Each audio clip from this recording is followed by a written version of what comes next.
You're watching Global Trade This Week with Pete Mento and Doug Draper.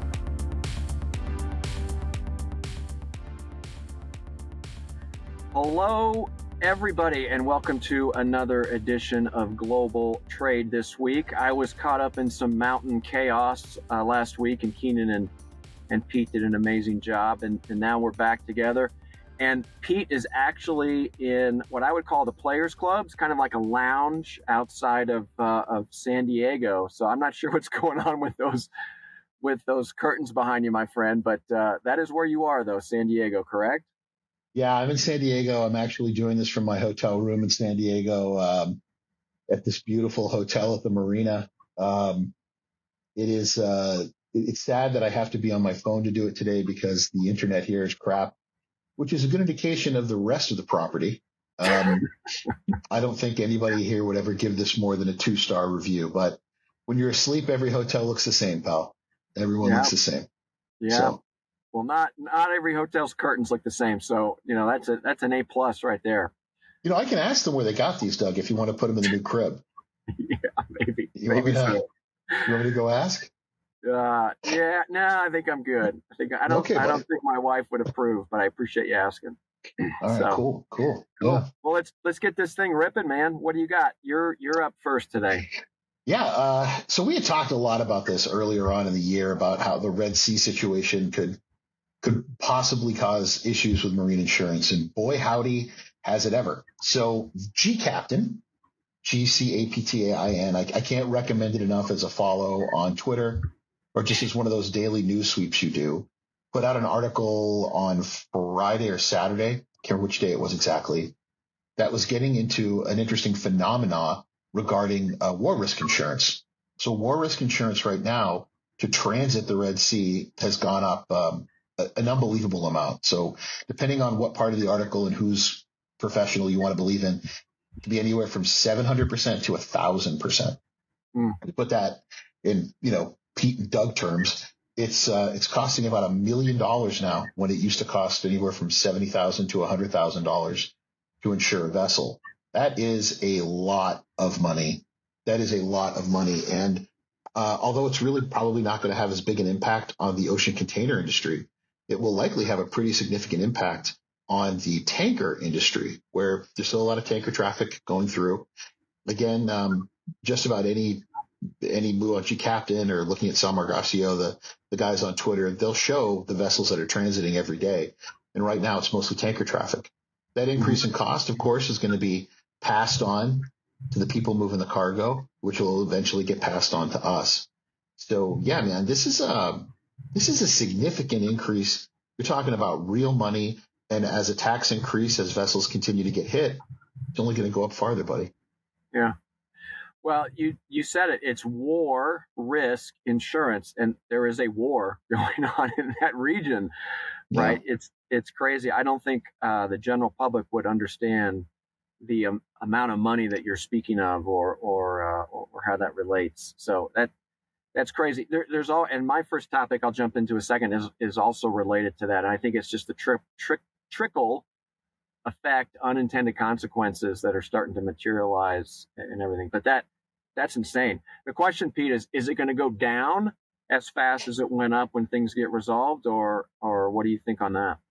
I imagine it will. I think that'd be a realistic, as the threat goes down, you would imagine it would as well. I don't know for sure. I have a friend, Paul Smart, who's kind of my go-to guy for insurance questions. I could certainly ask him that for the next show. But the scary thing about this is just how quick it can have an impact on things like inflation, certainly on transportation inflation and the cost that's associated with that. Marine insurance and risk is something that people don't pay nearly enough attention to in this industry. And I don't think that it's because of a non-interest. I think just because it's always been so mystical, it's a small group of people that manage it, and they do a lot of very difficult mathematics to understand their risk. So for people like you and I, we just end up getting the result of all that analysis in a number. So yes, I do see it probably going forward. If you look at the pictures last week of one of these ships that came in that had been struck by a missile, it hit the house, meaning it hit where the people do their work every day above deck, where they live. And it didn't it didn't breach the bulkhead. It didn't breach the wall, but it left a hell of a mark, pal. And, what everyone's worried and concerned with is eventually it could actually impact the life and safety of not just the vessel, but the mariners as well. So Yeah. I say this all the time, as a sailor, your first responsibility is to your crew. The second is to any of the crew at sea. The third is to your vessel. The fourth is to any other vessel at sea. And the fifth is to the cargo. This is really a larger reflection on the safety of the men and women that are currently underway and at sea and keeping them safe. And hopefully making people consider secondly about how they're going to move that cargo before they do it. Yeah. Well, that's a good dovetail into my topic, which is also related to the Red Sea, and it's related to equipment and vessel access, more specifically to the equipment piece that I was speaking to. So, shocker, you have a longer transit time, right? People are going down around Africa, and you have all these vessels redirecting. So, if you have a asset, an ocean container that has a longer transit, it's going to be inaccessible for a longer period of time. But the flow of goods doesn't change. You're expecting that container to be in this port because they normally go through the Suez Canal on a specific date. And oh, by the way, it's going to be an extra 10 to 14 days later. What are you going to do? You got to do something. You need more equipment. So I think that there is starting to get some attention on an equipment shortage. Obviously, there's vessels that need to help the flow of goods as well. But I think as far as container traffic, it's going to be a big deal because they're going to be repositioned in the wrong places. There's going to be vessels that need to call on different ports simply because of issues that come up where they're like, we're running out of fuel. We got to get this stuff off the vessel. There's a heightened sense of security that needs to be maintained. And so I think equipment's going to be a big deal. Possibly going back to vessels, maybe some blank sailings where you got a vessel that just has to get back on track, figuratively and literally, to where its port needs to go to pick up the cargo that's waiting. And so I think there's this trickle effect, and albeit it's over in Europe and Asia, so it doesn't affect North America, at least the United States, quite yet, but it's starting to, and it will, because those vessels all come around, and just like an airline, it doesn't go from Denver to San Diego and San Diego to Denver and Denver to San Diego. I mean, it's zipping all over the country depending on what the routing is. And the last thing I'll say about this, Pete, is that there was a situation, I don't know, maybe it was last year, where DIA, Denver International Airport, was snowed in. And so they redirected a plane down to Colorado Springs, which is about an hour south of Denver. And everybody was like, yeah, cool. Just when that's over, just send the airplane back up. Well, here's the shocker is Colorado Springs is smaller. They don't have the infrastructure to handle it. How do you get the plane out of there to reposition it? How do you get the people off the plane and get them back up to DIA to make their connections? And so simply saying, move the airplane to this airport, which is closer, the unintended consequences of what that materializes is what we're starting to see with repositioning of equipment. And oh my God, we need more ocean containers. Where are they? How do we buy them? How do we procure them? So I think it's going to become a bigger topic as things continue to progress. I agree, man. I had a guy I worked for, a bit of a mentor when I first started working at Panalpina many, many decades ago. His name was Marty Gillespie, really just a wonderful man. And he said, you need to start thinking of the supply chain as a whole environment. You can't think of it as little pieces, where everything that affects something at point A is going to affect it eventually at point Z. Mm-hmm. And when you begin to, contract what's happening in one part of it, it just snowballs. So it gets worse. It would be like if you had a limp, well, that limp's going to affect the rest of your leg and the rest of your gait. Before you know it, a different part of your leg hurts. Whenever we have to do things a little bit differently, it impacts the entire environment. So with these vessels taking longer routes, it means less availability on the other side. And you have fewer vessels as well because of the crunch right now on manufacturing. So it will eventually have an issue. What I worry about is capacity. At what point will it become so difficult that getting that container means you're missing a vessel, not getting it on a vessel? And then at that point, maybe you're going to see some changes to the cost. I have not done enough research or spoken to the right people to really get enough information. Here at DSV, we have a gentleman named Ben Kaufman, really, really dialed in.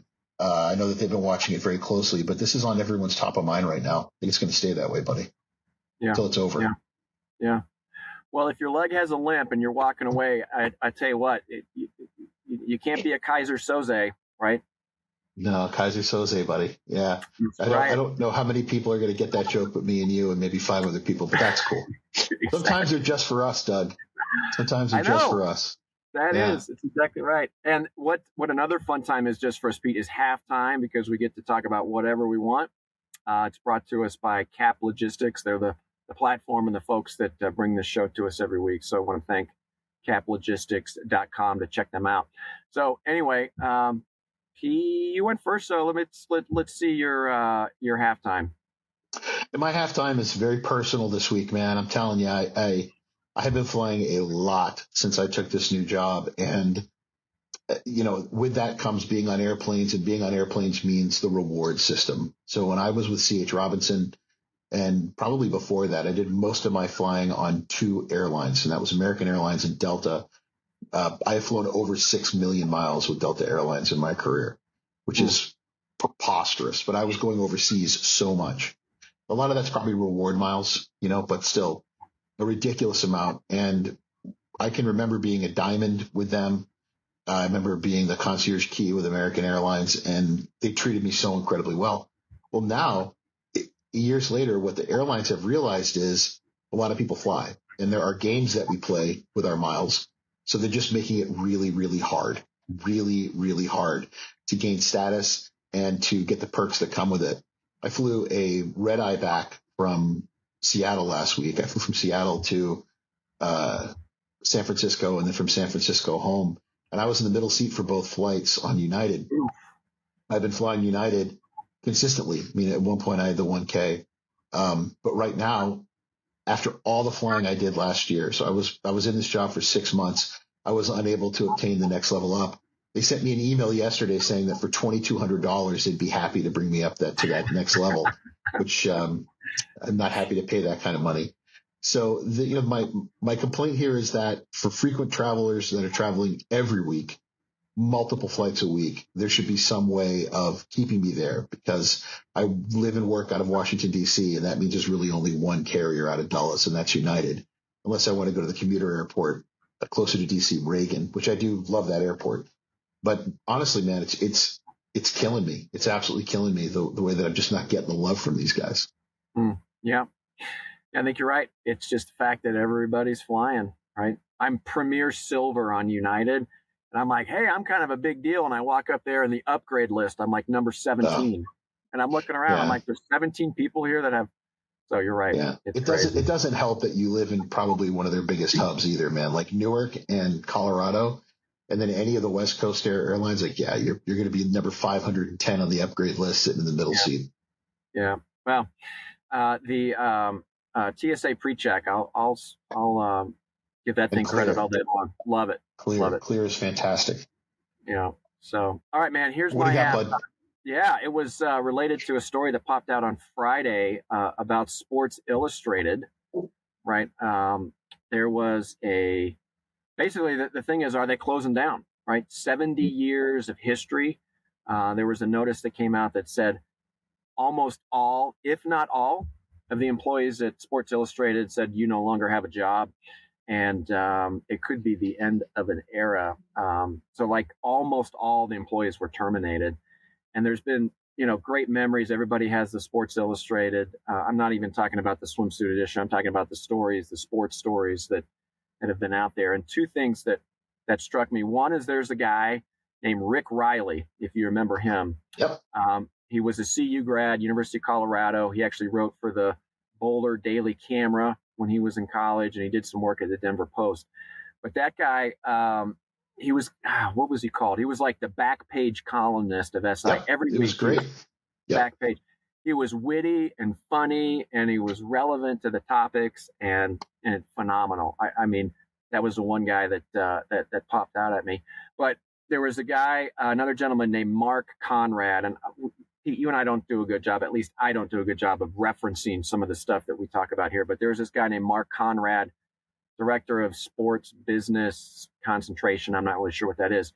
But he said it's a sad event for sports journalism because SI was the breeding ground for some of the finest long-form writers, sports or otherwise, found in American journalism. The problem with that, and the reason that we are where we are, is the term long-form writers. It just doesn't exist anymore. People don't have the attention span to sit down and open a magazine and read a 5-page article about the new emerging pitchers that are coming out of Wichita State University or Florida or something, right? So it's just another demise of an amazing historical run of that magazine. It's been phenomenal, and I always think of Rick Riley when I think of that show. So if anybody knows Rick Riley, tell him we'll get him on the show. We'll talk a little SI. But anyway, that's my take on that. That's my take. Yeah, for me growing up, my pop got the local paper. When we were in Texas, it'd be the Dallas Morning Star.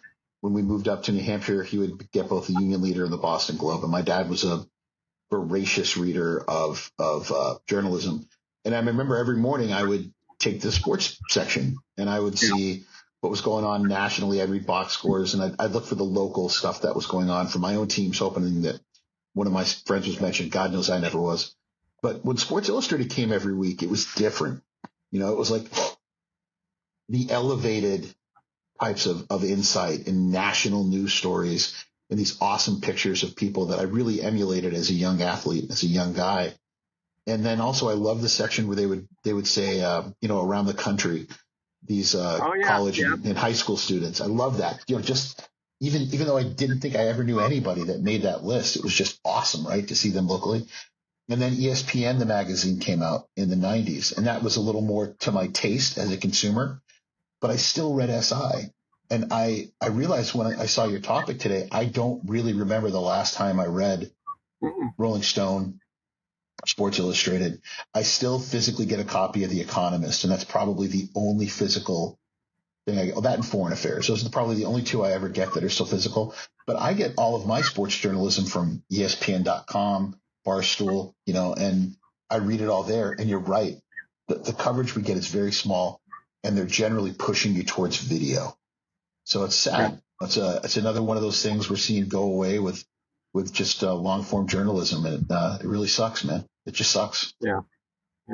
So makes me feel ancient.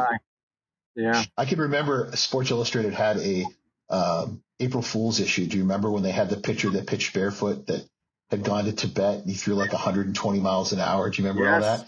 I bought it hook, line, and sinker. I was going to make comments on Rick Riley or that one. I didn't know enough about that article, but yeah, that was the big one I remember from April Fool's Day. I bought it hook, line. I said, Dad, have you seen this guy? He's like, you moron. It's an April Fool's joke, you idiot. Go do your homework. Yeah, go mow the lawn. Yeah, cool. All right. Second half of the show, you start off. Yeah, so second half last week, there was a notice that came from Customs that they're changing the de minimis Chapter 86 entry requirements. Not the requirements, but how we do the entry. And that seems, pretty out there. It's pretty far out from a trade topic, but here's why it's so important, Doug. Right now, all these de minimis entries under $800 that e-commerce is doing, they're following the same basic process as other types of entries, meaning we can do them wheels up when the aircraft leaves, or in the case of ocean, we can do them up to 10 days prior to arrival. And this gives Customs time to play around with whatever's going on with the document. For manifest entries, that isn't necessarily the case. And now they're saying you're going to do it upon arrival. And this is going to add even more congestion, in my opinion, and it's going to add an even bigger push of information and data in a way that's going to give Customs less and less time to understand what's happening with that entry. It's eventually going to slow it down. So we'll always like to talk about what's going to happen with trade. I think that this is a great indication that you're probably going to see the Chapter 86 e-commerce entries actually start to slow. It could take days to possibly process because the information is going to be available to Customs much farther down the stream than rather up the stream. So I think ultimately this is going to be a bit of a problem. It's going to hamstring our ability currently to deal with e-commerce. I'm going to watch that pretty closely. Interesting. Well, just throw some AI over it, right? Mix up a little AI, cinnamon, some sugar, salt and pepper, and some AI, and maybe it'll fix that problem. The interesting thing on that one is the whole is the $800 de minimis too high, too low? That's always a debate up there, but that wasn't the key focus of what I had read about on this last go around. So no, I don't know. they're more concerned with processing at this point. And, ACE, the system that it's all built off of, was supposed to cost $200 million and be done in 2 years. We're 22 years since then. We're $2.4 billion over budget, and it still struggles because it just hasn't been able to keep pace with trade. And this is making it even worse. So, yeah, I'm going to watch this real close, Doug, but I think it's going to have an impact. Yeah, it'll be. Well, you got Shein and Temu? Yeah. Well, they're going to be pushing from one side of it, so we'll see how that goes. But, yeah, we will. What you got for us, buddy? Take us home. All right. So we haven't had a rail discussion in quite a while. This is the first one of the year, so I wanted to kind of throw it out there. And here's I want it to be a prediction, Pete, because it needs to happen, but the rail moves so slow, not the physical movement of it. I'm just talking about decisions makings and transitions and things of that nature. The whole Canadian Pacific acquisition of KC Southern, that's still kind of messing around. But my point is that if the rail wants to start pulling business from trucks, because there is an insane amount of capacity right now, they need to make the network very much more seamless, right? And so there's the collaboration that needs to transpire, the interchange agreement, right? Because these railroads own the assets, they own the track, and so if you're trying to ship something from the West Coast over to the East Coast, you got to transfer it to another railroad at an interchange, like a Chicago or Dallas or something like that. So those handoffs and the ability to work with each other, those barriers need to come down. The speed needs to go up. There's so much capacity in the market right now. I've seen firsthand here in Colorado that the amount of coal that's being pulled out of the mountains is decreasing. And so the Union Pacific is now talking about opening their tracks up a little bit more for commuters, or not commuters, but let's get people up into the mountains. Before, coal was king, and it still is to some degree. But as things change with alternative energy, alternative fuels, there'll always be a need for coal, things of that nature. But I think collaboration with the class ones needs to really happen in 2024. Otherwise, they're going to, miss the opportunity to take advantage of pulling business away from trucks. Lots of truck capacity out there, but the key thing is the interchange. And each class one is like, well, we make money. This is me talking. We make money through the interchange. If I'm going to move your rail car, you got to pay me for that. Well, if I'm going to move your car, you got to pay me for that. And ultimately the consumer ends up paying it, or the manufacturer. And so anyway, I've said it 3 times on this little rant here, but there needs to be collaboration far more than there has in the past with the class ones to compete with the capacity in the truck market right now. Or they're going to, I wouldn't say they become irrelevant, because we're always going to need the rail. They're going to miss an opportunity, kind of like what I've talked about with the USPS. Had to get that one in there. Collaboration for class one. Let's make it happen. Let's see it here in 2024. Such a postal hater, Doug, honestly. We have made there's no allusion to the fact on the show. Doug and Pete are big fans of rail. Okay. We're big fans of rail. We're big fans of rail for a host of reasons. But one of the reasons that it's difficult to expand it is the barrier to entry being cost and the amount of money that's associated with upgrades. That's something so not just strategically, economically important, but strategically important for national defense, strategically important for our ability to maintain food security. I can keep going, but the amount of money that's dumped into it, for the most part, appears to be private. It's going to take a lot of money coming from federal sources and that collaboration that you've spoken about to take this thing to the next level where it really needs to go. We have a lot of open space in this country still, believe it or not, and it's worth us making that investment to make it better. But there's no point to it if these companies can't find a way to make decisions about standards and to find ways to make it more efficient. But man, I sincerely hope for this whole industry that they do find a way to do that, because it's so much better for the consumer of both transportation and the final product And honestly, it's just better for national security. Yeah, agreed. We'll see. All right. Well, that takes us to the end of the show. And we want to thank all the viewers, all the listeners of Global Trade This Week. If you do watch the video, you can listen to it instead and vice versa. We are available on all podcast networks.